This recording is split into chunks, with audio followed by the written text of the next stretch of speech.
Gracias, señor presidente. Yo empiezo por darle las gracias a usted por la bienvenida y a los otros senadores, compañeros de comisión que me han dado hoy la bienvenida. Y rápidamente les cuento qué fue lo que ocurrió cuando llegamos al Congreso de la República.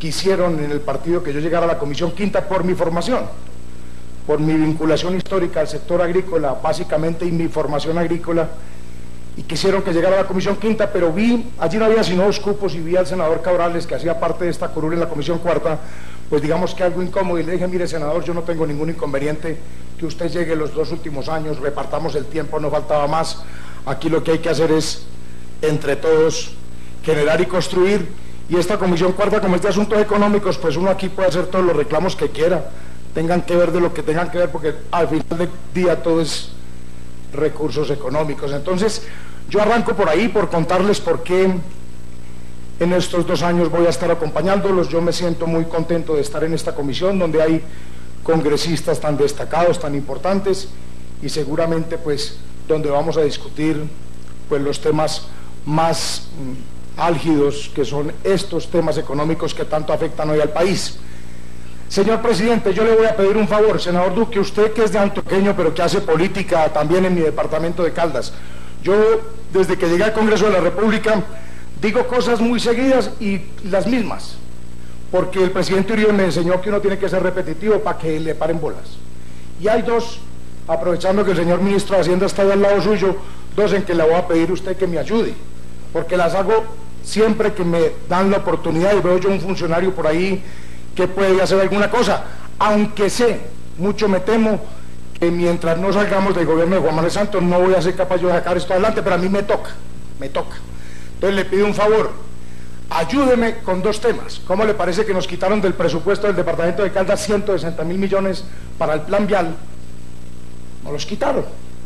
Y una promesa del presidente Juan Manuel Santos desde la elección, y obviamente ratificada en la reelección, que fue el aeropuerto del Café. Esta es la hora, 6 años después de gobernar este país, que no le cumple a mi departamento de Caldas el señor presidente Juan Manuel Santos. Entonces yo tengo las 2 cositas, los 160.000 millones de plan vial de mi departamento y el aeropuerto del Café. Para que me ayude usted, presidente de la comisión, senador Duque, usted que nos acompaña en Caldas con tantas cosas, para que le estemos recordando ahí al ministro de Hacienda, que es el que maneja la chequera, a ver si de pronto somos capaces de sacar alguna de esas 2 cositas. Cualquier cosita de esas 2 que le saquemos en esta pobreza y en este descalabro económico en que se encuentra esta nación, pues ya sería mucha gracia. Si, es más, yo inclusive soy capaz de ir a Caldas a decir que quiso, la gestión fue usted y no yo, para que usted me ayude. Entonces yo arranco por eso, y decir en términos generales, fijar una posición que es más bien política sobre lo que considero yo es todo este tema del marco fiscal de mediano plazo, que es a lo que nos invitaron hoy. Y es decir que este es un tema, digamos que, de concepción política y de cómo el presidente Juan Manuel Santos ha concebido la conducción de este Estado, y es lo que nos tiene a nosotros en esta crisis, porque pues eso, echarle uno la culpa a un paro camionero, o que son los precios del petróleo los que tienen a la economía colombiana de tal o cual manera, pues digamos que uno podría decir que en gracia de discusión esas cosas sí son importantes y son reales, pero no son el fondo de lo que tiene esta nación en la situación en que la tiene. Es como un presidente y un gobierno privilegian a un puñado de bandidos, de narcotraficantes y de mafiosos, es que esta cuenta hay que hacérsela a todo el mundo repetidamente. Son 17.000, dice el presidente Juan Manuel Santos. El presidente Uribe en 2010 entregó 7.800 narcoterroristas de la FARC. Son 17.000, yo le hago la cuenta a la gente y le digo, el estadio Palo Grande de Manizales, que es un estadio chiquitico, caben 33.000 personas, la mitad de esa gente, dice el presidente Juan Manuel Santos. Entonces lo que hace el presidente Juan Manuel Santos es privilegiar esos 17.000 y dedicar todos los esfuerzos de una nación a ver esos 17.000 cómo se reincorporan a la vida civil, y se le olvidó el resto del país. El crecimiento de esta nación debería estar enfocado en el sector agropecuario e industrial. Se olvidaron por completo de eso, porque única y exclusivamente el gobierno se ha dedicado estos 6 años a ver cómo hace para firmar alguna cosa. 7, porque ya llevaba el hermano Enrique Santos, un año antes de ser elegido, ya llevaba conversando con los narcoterroristas de la FARC. Como 17.000 colombianos se reincorporan. Como ese ha sido el privilegio, pues alrededor de eso se ha generado todo un caos en esta nación y no se le ha puesto cuidado a lo importante. Y es eso lo que nos tiene, como nos tiene. Y el primer gasto, señora Contralora, o delegada de la Contraloría, señor Ministro de Hacienda, el primer gasto que hay que corregir en esta nación y que va, digamos que ligado a lo que yo estoy diciendo aquí, que es un gobierno que privilegió única y exclusivamente los diálogos y se olvidó del crecimiento económico de la industria y de la agricultura, que básicamente son los motores del desarrollo de esta economía. Ya lo decía, qué interesante, desafortunadamente se fue el gerente del Banco de la República, decía una cosa interesantísima, cómo la economía cafetera, a pesar de los altibajos, no afectaba tanto a la nación, porque esos recursos, como eran de tanta gente, siguen siendo de un mundo de gente, eso no ha cambiado, son 550.000 familias cafeteras. Digamos que el impacto no se veía tanto porque ahí estaba, dentro de esas 550.000 familias, sustentada buena parte de la economía. Pues obviamente el tema petrolero es muy distinto, un país que no es petrolero y se volvió petrolero dependiente, pero por el descuido. Lo primero que hay que corregir, señora Contralora y señor Ministro, en el gasto es la corrupción. ¿Y por qué se los digo? Por una cosa elemental, porque para usted poder generar todo ese ejercicio de privilegiar semejante barbaridad, que es hacerle creer a los colombianos que firmando algo con 17.000 criminales, usted le arregla el problema al país, como si en realidad aquí hubiera una guerra, se inventaron una guerra y que un mundo de colombianos apoyaban a un grupo alzado en armas contra el Estado que había aquí. Se inventaron ese cuento para poder hablar todos los días de paz y hacerle creer a los colombianos que esa era la vía. ¿Qué es lo que hay detrás? Pues todo lo que hemos visto. Una jugada política de fortalecimiento de algunos partidos políticos, seguramente la vanidad del presidente Juan Manuel Santos de lograr reconocimiento internacional. Bueno, yo no sé, y seguramente, pues imagínese usted con el cartel de narcotráfico más grande del mundo, que no habrá detrás y debajo de todo eso que hoy no conocemos, que es nada más y nada menos que inmensos recursos económicos que seguramente muchos de quienes apoyan todo ese ejercicio pues se están beneficiando.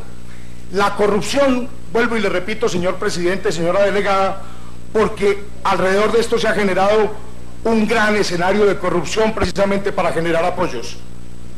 Le voy a nombrar dos casos nomás, Salucop y Caprecom. Yo me pregunto, ¿cómo es posible que el mismo presidente de la República salga a decir que uno de los escándalos más grandes que hay de corrupción en esta nación es Salucop? Estamos hablando de las dos EPS, una privada y otra pública, las más grandes del Estado, de la salud, que es tal vez uno prendió RCN a cualquier hora que la prenda y ahí le salen a usted gente muriéndose en los hospitales de este país porque no hay acceso a la salud. Sale el presidente de la República y dice que Salucop es el escándalo de corrupción más grande de la historia de la nación, y yo no conozco el primero implicado en ese escándalo que ha ido a parar a la cárcel.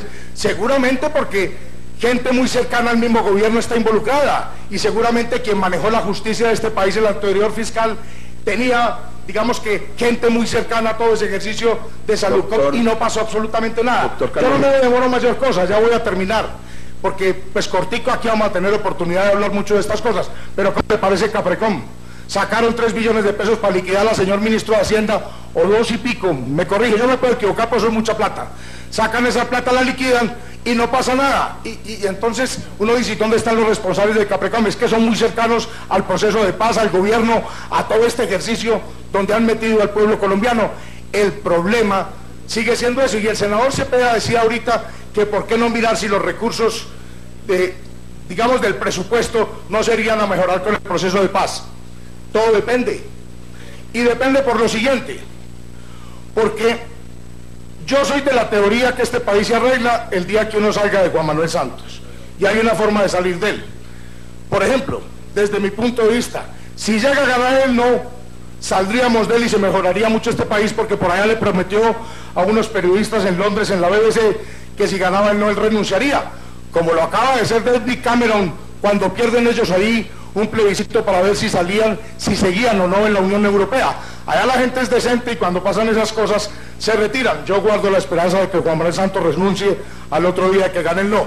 Esa sería una fórmula, pero la otra es que no sabemos muy bien qué va a ocurrir aquí con lo uno o con lo otro. Si llegan a ganar el sí, ¿cómo serán las incógnitas de los inversionistas extranjeros de lo que puede ocurrir al pueblo colombiano y el tipo de Estado que se podría generar con todas las ventajas y las arandelas que le han dado a los narcoterroristas de la FARC para hacerse al poder en esta nación? Muy probablemente si gana el sí, habrá que esperar que lo que le pasa a la nación y seguiremos con muchísimas dificultades, y esto es que no se nos convierta a nosotros esto en un país similar al que hoy padecen los hermanos venezolanos, vía semejante poder con el que van a quedar los narcoterroristas de la FARC, de darse en las negociaciones con los borradores que lo conocemos y con un sí que ya promueven sin que se firmen ni siquiera los acuerdos. Yo no sé, presidente, revise usted en Caracol, dan un anuncio ayer de cosas nuevas que están pidiendo los narcoterroristas de la FARC, porque es que salieron a promover el sí y no han firmado todavía los acuerdos. Presidente, debe estar Timochenko, ya va a terminar. Es que estamos en presupuesto. Presidente, es que todo tiene que ver con economía. Espere un momentico, ya termino, presidente. Presidente, ya termino. No han firmado todavía los acuerdos y ya salieron a promover el sí. ¿Qué cosas no estará pidiendo Timochenko en la mesa? Debe estar muerto en la risa del señor, viendo aquí al gobierno promoviendo el sí y sin firmar los acuerdos. ¿Qué tipo de Estado nos van a presentar? Eso va a ser muy grave. Cierro con un tema económico y con el ministro de Hacienda. Cortiquitico. Yo solo he hecho aquí desde que soy congresista. Le toca a uno hablar rápido porque a uno no le da mucho tiempo para hablar de estas cosas y yo entiendo. Vea, presidente, es que le quiero dar una noticia al señor ministro de Hacienda. Hay una cosa que a mí me parece que ha sido muy grave desde el punto de vista ético, no desde el punto de vista legal. Yo entiendo que eso no es ilegal, pero estamos hablando, digamos, de la laxitud del Estado y de cómo se maneja este gobierno de Juan Manuel Santos. Yo critiqué mucho, señor ministro, que su hermano tuviera tantos contratos, multimillonarios contratos con entidades del Estado, que la señora... Senador, no, es en serio, de veras, he sido... Son dos cositas. Y todo, pero es que esto no le aporta nada a la discusión del presupuesto. Claro que sí, porque... Lo vamos a hacer ahora. Ya termino. Termino con esto. A la señora esposa del exministro Tomás González, que también tenía contratos muy grandes con el Estado, y a la misma María Lorena Gutiérrez, exministra de la Presidencia, que renunció unos días antes a una empresa que tenía grandes contratos con el Estado. Simplemente, señor ministro, para decirle, eso no es ilegal, pero eso no es ético. Que las familias de quienes tienen tanto poder como tengan tantos recursos. Lo que dice el presidente fue radicar un proyecto de ley que inhabilita a ejercer altos cargos del Estado a familiares de quienes tienen grandes negocios con el Estado. Gracias, señor presidente.